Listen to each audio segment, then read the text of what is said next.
Good evening, everyone, and welcome to the Insights Exchange by Altifi by Northern Art. And we've got a very special guest today evening. Thank you, everyone, for joining us on a Friday evening.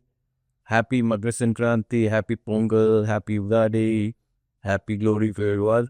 And without much ado, let me introduce Mr. Bhavdeep Bhatt, who is the Chief Executive Officer of Northern Arc Investment Managers, the asset management company backed by Northern Arc. Bhavdeep, welcome to the Inside Exchange by Altifi. Thank you so much, Priyashish. Thank you everyone for joining us today. Looking forward to that. Thank you, Bhavdeep.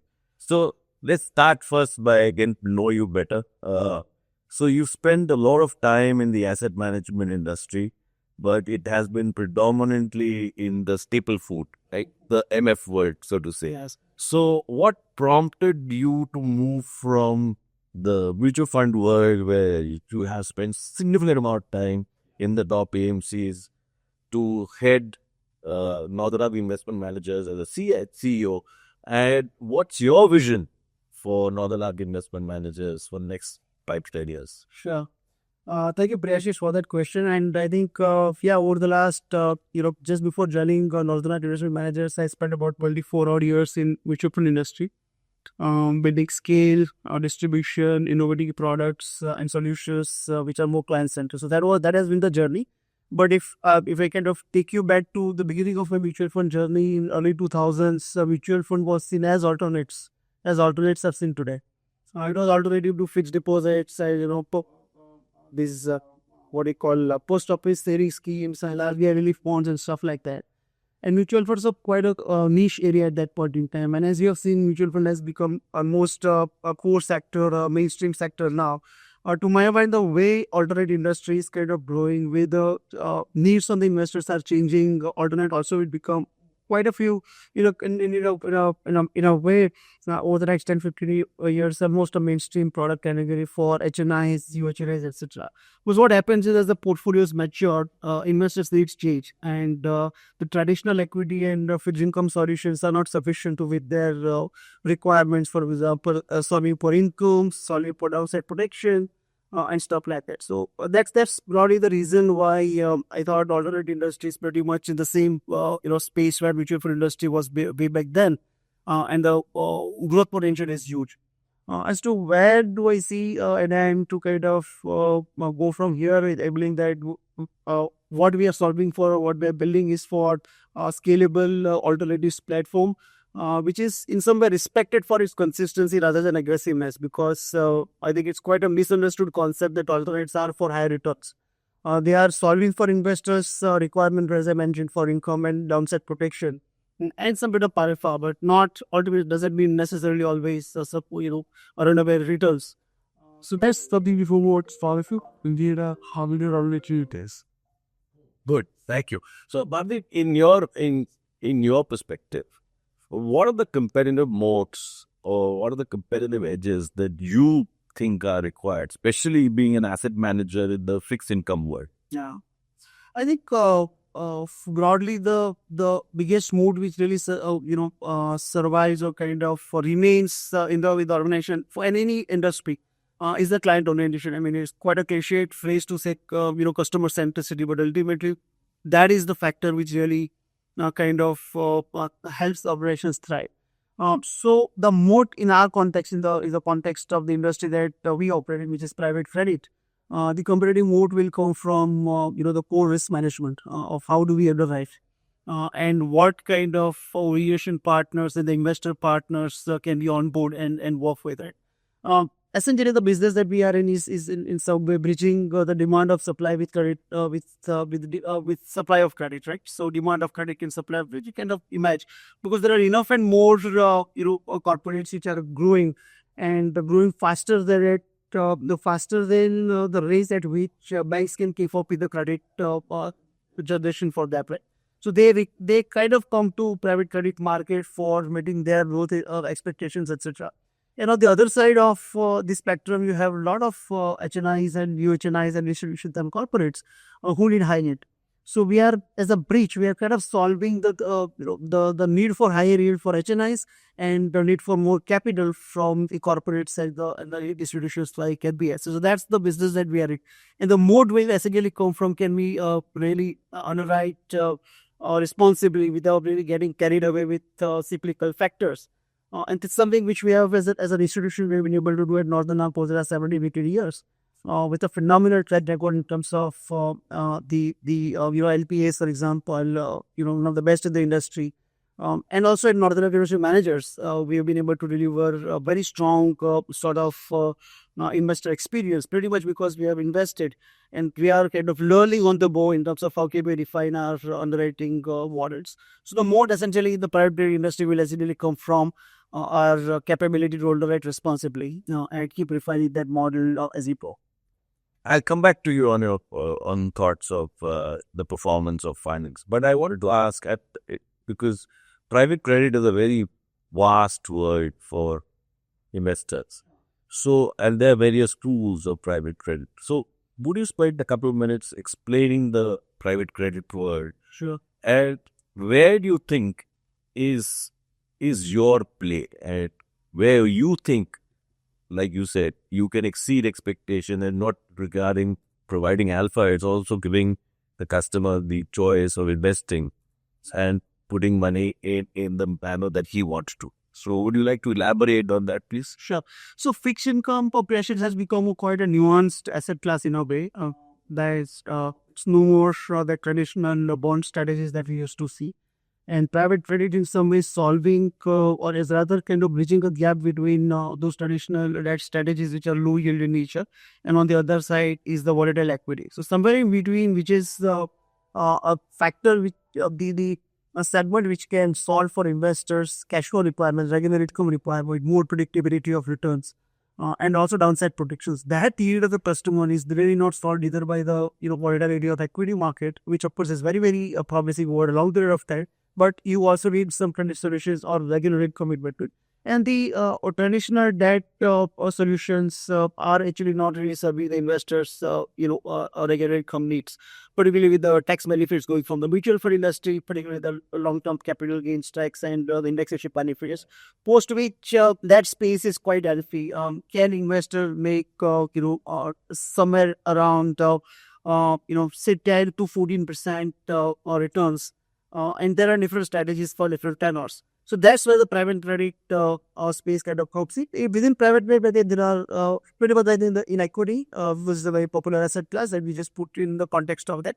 In equity, you have large cap, mid cap, small cap, micro cap, etc. So pretty much like in private credit also, but there are multiple sub segments, if you like performing credit, for example, where you have high yields, special situations, infrastructure, real estate. And at the top end of the category is, of course, ARC, right? So that is the entire spectrum of private credit, and within which you have this is the risk return opposition, different sub-segments of that. The space that we specialize in is the performing credit space, where we are kind of lending to those corporates and distributions which are kind of growing at a faster rate than which banks would like to kind of lend them or fund their growth. So typically, also I think before I come to how Northern Army has kind of delivered its investors, delivered to their investor expectation, let me just talk a little bit about private credit in general and what potential does that hold, both in the global context as well as Indian context. Yep. So if you hear Goward Month was here sometime back in 2025, and he made a very interesting point in one of the conferences that his experience of investing in high yield credits over the last 45 years is that 99% of companies blew payback, right? And therefore the phenomena of the risk perception, of private credit is quite skewed as we speak, right? Or pretty much like again, derived from understanding of equity, 2 decades back in India, where people used to think that it's equity satta, right? Is equity speculative. And over time, people have realized that if you really invest in a disciplined manner for a long period of time, that is the way to go for creative web. pretty much like that in private credit. I think the understanding of the credit in general, the understanding of risk is quite skewed right now, and it will just take a lot of awareness, a lot of conversations like this to help put it in perspective. Let me come back to Indian context, and we are one of the oldest private credit AIFs in India.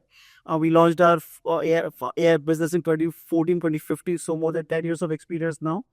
Over the last 10 years, we have launched 12 different already different funds, great AIX, and 6 of them have matured. We have fully exited, not given even a single rupee loss to customers, not even a single day delay in terms of returning capital to the customer. So that is with the track record for the matured funds. The remaining 6 funds, which are at different stages of their life cycle, or 2 of them are where we are doing the fundraising right now, and the remaining are in the distribution or requirement stage. Cumulatively over the last 10 years, you would have underwritten like more than 15,000 crore worth of credit on a platform and on this platform. And again, we would have given money to more than 250 companies uniquely over the last 10-year period. And that experience is not very different from what Mark kind of shared and in that kind of that I just shared with you. So my sense is that this industry has a huge potential, even at a broader level. I spoke about the track record of Northern Arc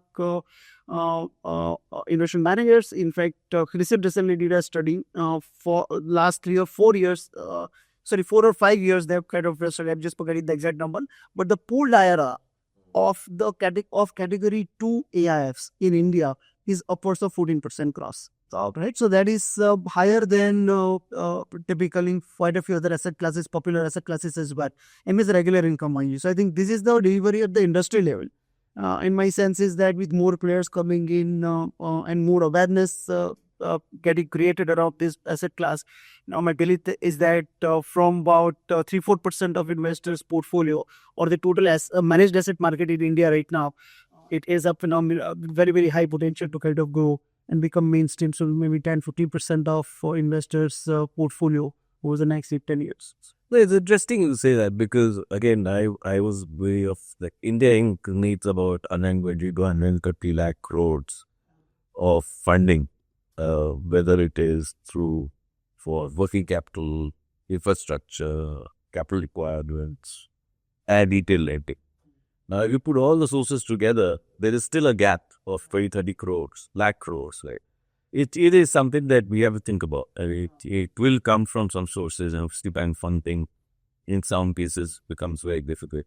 But it's interesting. So if you had exits and you're running 2 life funds, so what are the industry conceptions which you think are overhyped and misunderstood? You talked about the fact that you need more conversations like this to bring that out. So what do you think are those misunderstood concepts? Like you said, 99% of the companies to pay back, right? So what are those? What do you think are the most? What are the largest misconceptions? So it is first is the around the risk, that risk is sort of overstated. I mean, the worst performing fund will still be giving equity plus return, right? So to that extent, I think the risk is overhanged in that sense. Second, overhead is around returns. I think people excess return expectations from alternates is another sort of misconception, I would say, in the industry. And over time, it will get sort of addressed because investors, if they are expecting only excess return without really understanding the concept of risk. So both the risk and return are overhead. And it will require a lot of investor education activities in some way, or awareness activities, or the experiences to start with for our investors to really experience this asset class for what it generates. Like the last 41 quarters that we have been in this year, have been consistently giving, even without a single quarter exception, consistent cash flows to the customers, right? So 2.5 to 3% per quarter is the payback to the customers, and that's something. It's the 41 consecutive quarters of delivery. Now, it is this experience like this, or the investor awareness conversations like this, that will really help address these misconceptions around risk and return.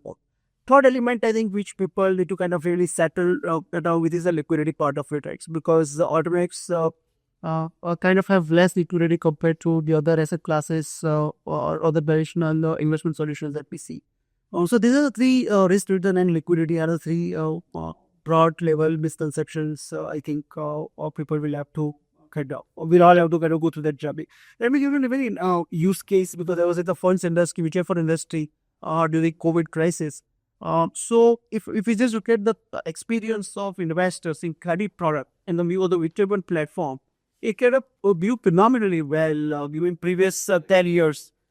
Till such time in the mutual fund industry area was what about 15, 16 lakh crore when the AUM of credit products was about 1,50,000 rupees, so about 10% of that industry. So it did phenomenally well. Except that in case of that industry, the ALM was a problem, right? I mean, mutual fund the products had duration on these credit products of 2-3 years, at times slightly more than that. On the other side, investors are now daily put option effectively, right? Their liquidity requirement. And it worked very well. I mean, fund managers did wonderful job in terms of liability management by having very diversified pool of capital players. On the other side, the asset side also was very diversified. But when the liquidity crisis sort of hit, it was reminded investors kind of will do well to kind of learn from this, that the liquidity disappears faster than risk. And illiquidity in some way multiplies into your credit risk or worsens the credit risk situation at in this kind of environment. So I think that's very, very important element to kind of see. And I think AIF industry has solved that problem. We don't have ALF. Like the fund that we are running currently. Now this fund we mature in 12 periods from now. And investors know for sure and the type of coming into the fund itself that they don't have primary liquidity from us up for 2.5 years. So there is no asset liability mismatch. Sure. It is all that they are saying is that you invest 100 today, 1 crore today, we will return 1 credit per journey. And that is something which is sorted in the AIF industry. And that is, in my view, is kind of solving for that. It is mismatch of expectations of the investors. So, yeah, it's a journey. And I think the industry has done phenomenally well. I think over the last 5 years, it has grown at a pretty fast phase in the AIF industry. Just put in context the numbers. AIF industry would be about 30.5 lakh crore of commitment right now. Private freight industry would be close to 240,000 crores as I speak right now, which was well less than 1 lakh crore just for 4 years back. So it's growing at a pretty healthy rate right now. And I think it has a huge potential for all investors who are seeking downside protection and dividend cash flows. So that's the journey. There are 3 factors broadly I would say. One is the focus on cash flow. So we don't do, for example, holdco structures. We like doing cash flow based operating companies funding. So we don't like investing in company which is a holding company which is deriving its cash flows from the operating companies. Kind of like to operating companies. We kind of like to look at the companies is very granular and do due diligence on our own. If I again want to kind of draw parallel is the equity, for example, Freshish. On equity side, the way you go down the market capitalization, your risk of governance kind of keeps increasing. In large caps of well-researched companies, and a lot of information is available in public domain. As you kind of keep going down to mid cap, small cap, micro cap, etc., the risk of governance sort of goes up because the companies are closely held. The board members are typically on the friends and families, right? The internal auditors or quality or the franchise or the strength might not be as good as the ones for large cap. When you ask me about the underwriting, how do we make sure that the risk is well managed? First of all, doing it ourselves, right, rather than outsourcing that part, because you can outsource things which require scale, efficiency, etc. Or not something which is core to your business, which is risk management itself. So, like quite a few other players, you like to do due diligence, whether it's the business due diligence, financial due diligence, legal due diligence on our own. We don't outsource this core functions, to even mid-force, for example. Right. So we like to do these things on our own. We have for certain for structures which are very unique in industry. For example, I mentioned that we are running 6 funds which are live in this at this point in time. For each of the 6 funds, we actually have a separate IC, investment committee. Typically in the funds industry, you would see that the investment committee is constituted at a fund house level, at an AFC level. We have IC at every single product level, just to make sure that there is no conflict of interest between two product management is better. At each IC member, for example, would have veto power. So effectively, every single IC member is individually and collectively owning every single security in the portfolio. So these are the guardrails which really help us kind of protect the investor interest in that sense and deliver a very strong risk-adjusted return that so far we have been able to know over the last 10 years. I understand. So tell us about your team. I mean, because in this business, the fund manager also plays a very important part. So would you like to throw some light upon the experience that they carry, especially in this space? Yeah. So we have a very decent mix of experience and energy in the team. We have our team members who have joined us from, who have done for their life, for example, the origination work, essentially. Some of our team members are in the risk management background. One of our team members has joined us from private equity background. One of our fund manager, or one of our senior fund managers is having couple of this NBFC, where he has underwritten more than 30,000 crore worth of credits, etc. So a diverse mix of the team of managers. One of our fund managers is from the mutual fund industry with 2 decades of experience. He's managing our semi-liquid strategy, which kind of gives monthly liquidity and gives dividend wages per the liquid. Right? So that is a strategy which mutual fund or professional is better equipped to kind of deliver on it. So we are in that sense 9-member team, which is one of the for the size of business that we run, which is about 33 crore, is a very very strong RP. And you like to because there's a core to in asset management business. In asset management business, it's all about asset management, right, and not asset mobilization. So you focus more on that core part and really like to strengthen and deepen our capabilities on that side. We also do a lot of capabilities from our Northern Arc ecosystem, both in terms of origination capabilities, post-investment risk monitoring capabilities, and also in our situation, because you are in credit and you should always be ready for collections as well, right? So even the collection capability from our current company. So as an ecosystem, it's a self-enforcing sort of a mode that kind of comes about because of all the elements that I spoke about. And within all of the AHC business, we have 9-member investment team coming in from different backgrounds in terms of both functions, risk management, origination, etc., and also in terms of industry assemblies and VFC, private equity, and the origination and the fund management, mutual fund industry concern. So very strong and stable team of investment managers. That gives us confidence to kind of carry forward the track record that we've been able to deliver over the last 10 years now. So for the audience, would you talk about that 300 basis points over liquid product that you talked about? Yeah. So that could be interesting. Yeah, sure. So what we do is that at our Northern Arc ecosystem level, we have led to more than 350 NBSs, right? And we have a very strong and true track record in terms of identifying which NBFCs to lend to and in which structure, at what point in time, etc. Right? So I think that capability has come handy to us. Now, from the active universe of NBFCs to which we can take exposure at this point in time, what we are doing is we are giving short-term money. If this money market are offered to these NBFCs. So we are giving long-term money, say 2-3 year money from either our balance sheet or from other AIF products. Closer debt product. To the same NBFCs, they require at times 3-6-9 month money for the ALM match, etc. And that is an opportunity which we cannot, this requirement of that we cannot meet from our balance sheet. It won't make sense, economic sense to us. AI products which are closing it first, we can't really, we will give them 3-6-9 month money. So we have structured this solution where we give short-term money to this NBFCs, for example, 3-6-9-12 month money. And on the other side, there is a lot of, there are a lot of investors with capital pools available for 2, 3, 4, 5 months, right? Corporates, for example. And they are anyways getting, if in liquid, say 5.5% to 6% return, somewhere in that range. And even an arbitrage fund, the return has been quite muted and volatile as well. And so for this set of investors, we thought, can we create a solution which can target the gross yield of say 10%? And net or net to investors say close to 8.5% to 9%. And that is something which we had launched, conceptualized and launched back in January 2019. And we have been running this product successfully over the last 7 years, and we have been able to deliver well over 300 basis point over liquid on a post-expense basis. The investor has to kind of give us at least 1 month money to us. Essentially, there is a lock-in period of 25 days, and every month we give liquidity. Only for 25th of the month, investor we should tell us the redemption requirement, and the last 20 of the month we credit their account with the with redemption post 6. So it's a very good solution for investors who have 2-3 month money, can generate desert. Also for corporates. If for corporate, lively for corporates, I would say, because in corporates, so even compared to arbitrage, for example, it gives a higher return. For example, corporates will pay tax of 20% in arbitrage for short-term capital gains tax. Right.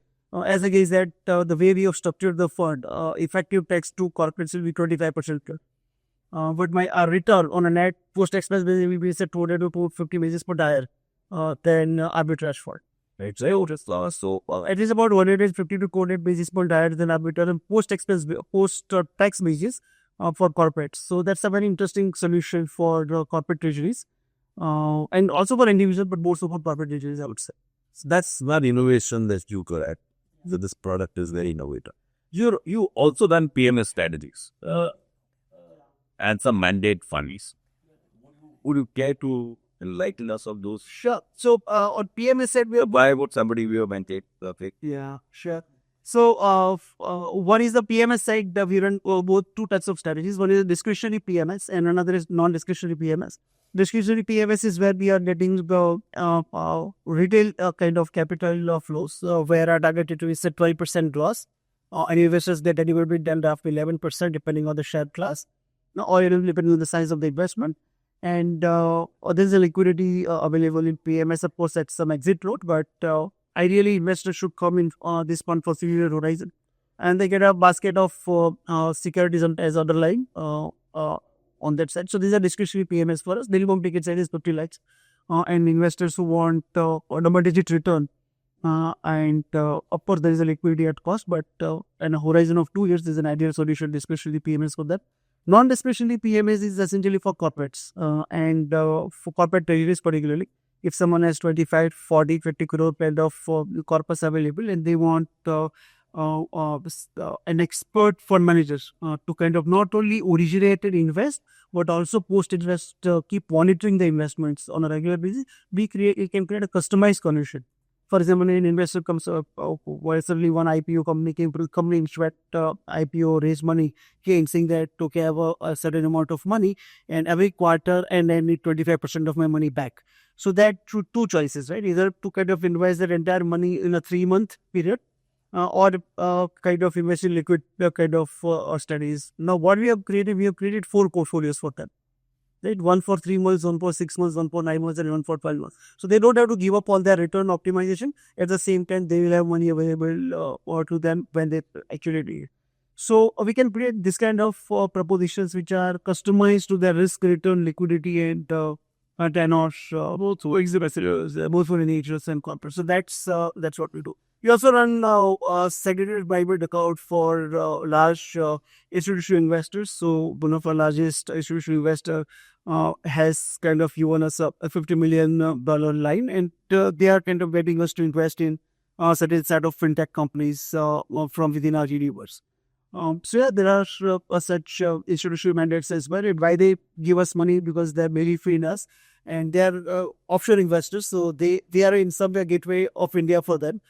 For their credit deployment in India, because they want to invest in that mid-teen kind of investment opportunities, but they also want to appreciate the nuances and the complexities of Indian, Indian markets and the corporates, accounting standards, and so they are tapping into our sort of capabilities of origination, risk management, underwriting, and monitoring post-investment. So that's what they are kind of approaching us for, I guess. Great. So coming to offshore, so any plans for launching products through the gift city for tapping individuals? Sorry, I'm asking you. Yes, sir.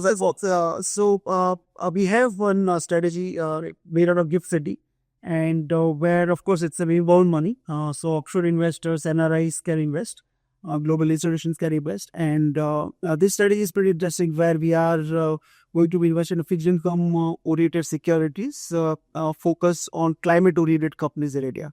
So it will be like in solar space, EV space, etc., circular economy space, etc. Enough corporates sell off and interesting opportunities. At Northern Arc, we have underwritten more than $100 million worth of such credit successfully, not even a single accident. And we are in modern to kind of now raise public money and manage public money for this space as well.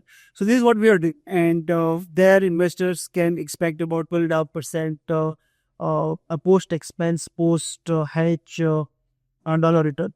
So this is a strategy for global investors, including NRIs. Really? So, because it's offshore, I think it's time for my last question. Last two questions, really. So, one is you are raising money for another fund, which is FinServe. Can you just talk about it briefly? And also tell us about the current turmoil, the tariff tantrums. Can we hear your view as a market expert? Sure. So, Prince of Fund is very interesting proposition, very unique proposition, I would say, because this is a private credit fund, a performing credit fund, where we are currently having a YPM last month, and YTM is 15.47%. We are targeting 40.75% over the life of the fund. And investors can targeting to deliver post-expense yield of close to 30%, say 12.75 to 30% net of expenses to investors. And in this fund, there will be a quarterly coupon of 2.75% to 3% once fund is fully deployed. This fund is final closing on 9th of February and will be maturing on 9th of August 2028. So effective 2.5 year tenor with this kind of return profile. This fund is rated AA minus by ICRA, AA minus structured obligation as so as they call it. And it will be investing, currently it's invested in 19 NBFCs. It will be investing in 25 NBFCs in a fully built portfolio. And so from a diversified portfolio of NBFCs, 4 to 8.5 year you are investing, you can expect 13% XR post expenses. With the quarterly coupon of 2.7 up to 3%. That's broadly the proposition. What makes it unique is the tenor, I would say. Performing very typically is a 4, 5, 6 year product, and people will typically talk about 5+1+1 types. Here I'm talking about the maturity rate of the fund and the return expectation that the target return that we can't ever that it is a return, but going by the track record is what we are targeting to deliver to the customers. Coming to I think it's a hot and debated topic, and I'm sure all our friends who have joined this session would be kind of getting more real time updates than what I have in the last 1 hour. But I think good part about the segment that we are operating in, it's relatively less sensitive to the geopolitical situations. It's very domestic play in that sense, and very micro kind of opportunity. Because the target segment that we have are more concerned about how MSMEs are behaving and how for individual consumers are behaving, right, in terms of their borrowing pattern and their payback pattern, etc. Not as much. So, of course, there are certain MSMEs which are linked to export-oriented segments, and there are certain those areas which are kind of impacted. But otherwise, our segment is to a great extent is insulated from this geopolitical crisis that we are experiencing. Does it mean that there is no impact? Of course, there is an effect at a macro level. Anything creating a macro impact will have kind of shakes up at a macro level. Will have some bit of derivative impact on at micro level also, but quite nuanced and quite fairly insulated, I would say. What does it mean for markets in general? Yes, of course, very volatile time across asset classes, and that's why we have seen the gold and silvers kind of asset classes doing very well. And typically in this kind of environment where the kind of dollar is kind of threatened. In fact, I was just looking very interesting data point that over the last 35 years, dollar is a percentage of global reserves has come down from 62% to 40%. Right, so de-dollarization is very much underway, and that in some way kind of triggers a lot of actions from the concerned startups, and that will create those ripple impacts across the world. So of course, most of the asset classes have been seeing some bit of correction, despite the kind of retail liquidity is coming to equity market.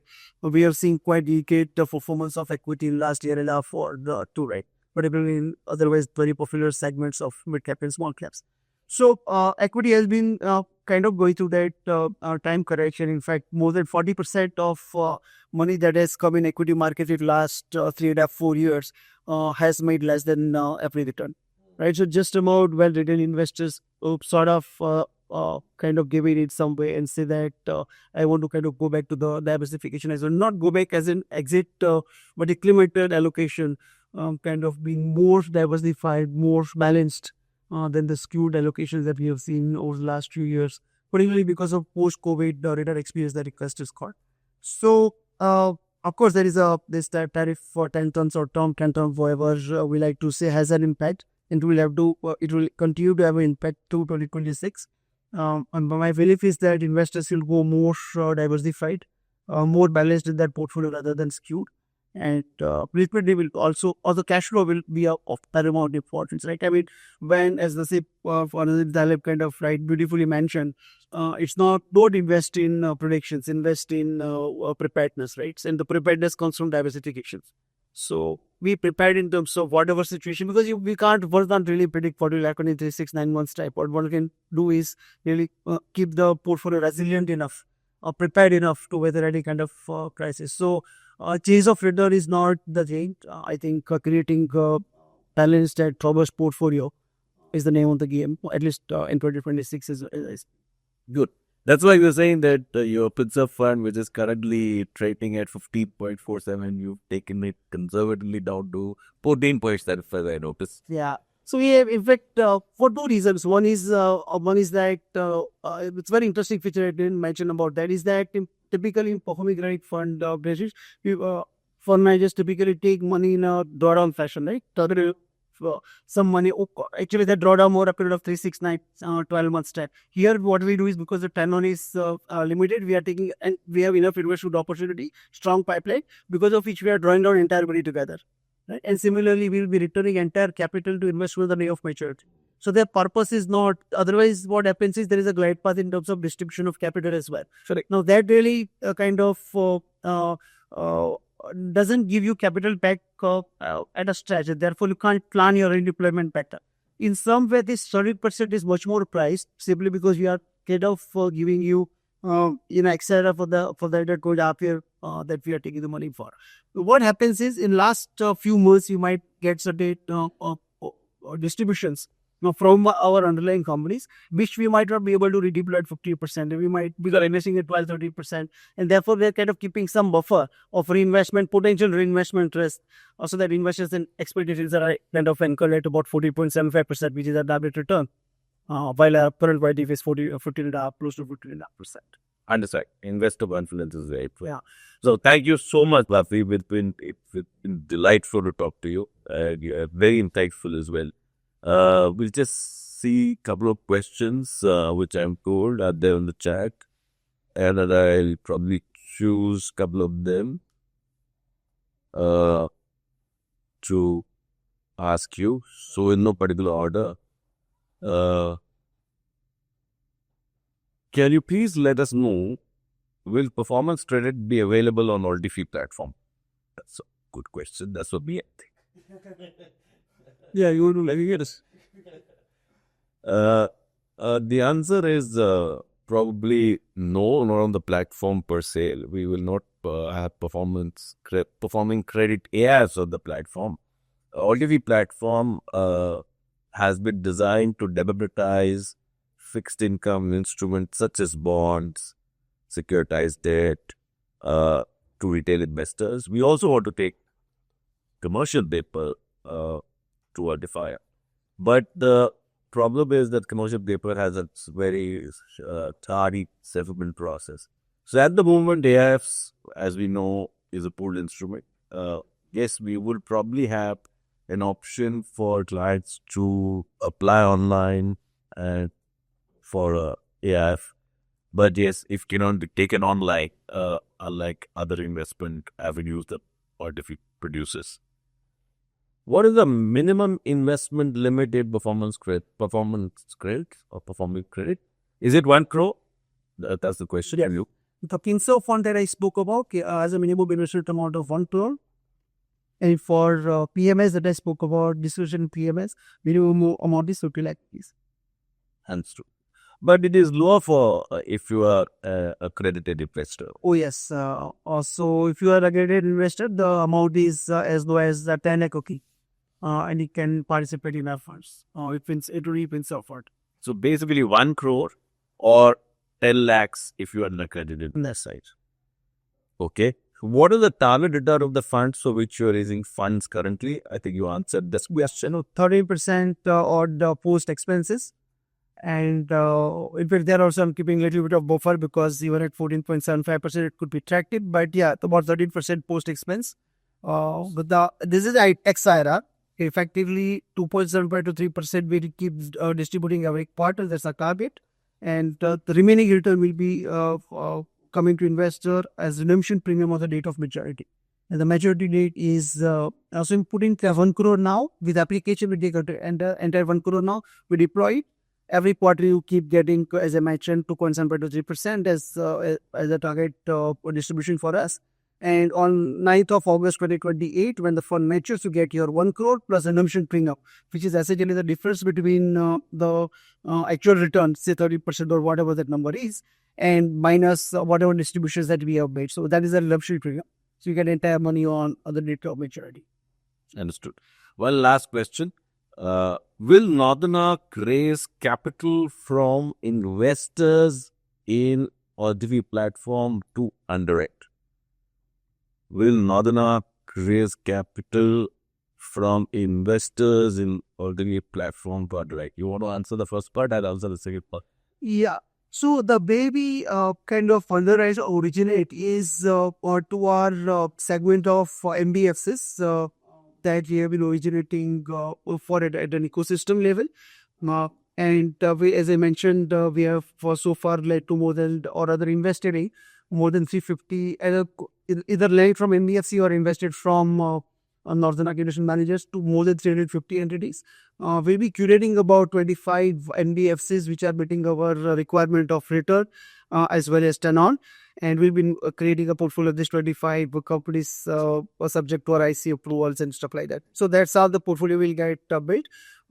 In terms of dealing with Altifi, for example, for instance, maybe Ashish or Pokrash is the better person who can answer that question.